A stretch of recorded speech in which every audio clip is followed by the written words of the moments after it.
David and the chiefs of the service also set apart for the service the sons of Asaph and of Heman and of Jeduthun, who prophesied with lyres, with harps, and with cymbals.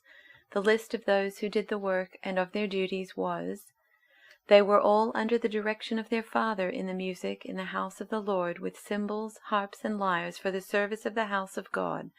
Asaph, Jeduthun, and Heman were under the order of the king. The number of them, along with their brothers who were trained in singing to the Lord, all who were skillful, was 288.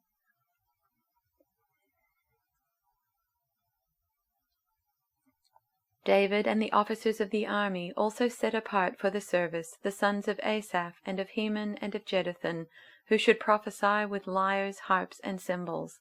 The list of those who did the work and of their duties was: they were all under the direction of their father for the music in the house of the Lord, with cymbals, harps, and lyres for the service of the house of God. Asaph, Jeduthun, and Heman were under the order of the king.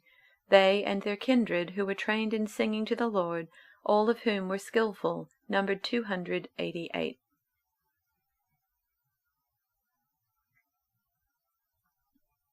David, together with the commanders of the army, set apart some of the sons of Asaph, Heman, and Jeduthun for the ministry of prophesying, accompanied by harps, lyres, and cymbals.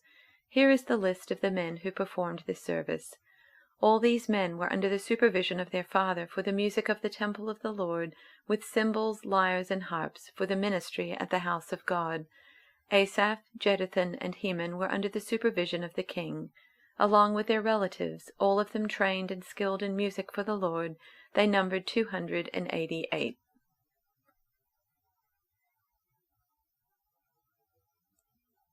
David and the army commanders then appointed men from the families of Asaph, Heman, and Jeduthun to proclaim God's messages to the accompaniment of lyres, harps, and cymbals. Here is a list of their names and their work.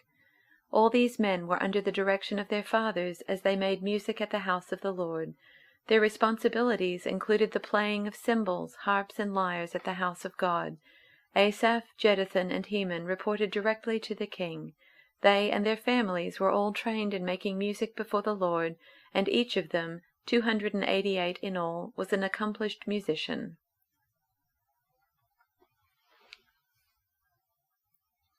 Next, David and the worship leaders selected some from the family of Asaph, Heman, and Jeduthun for special service in preaching and music. Here is the roster of names and assignments. Under their father's supervision, they were in charge of leading the singing and providing musical accompaniment in the work of worship in the sanctuary of God. Asaph, Jeduthun, and Heman took their orders directly from the king. They were well trained in the sacred music, all of them masters. There were 288 of them.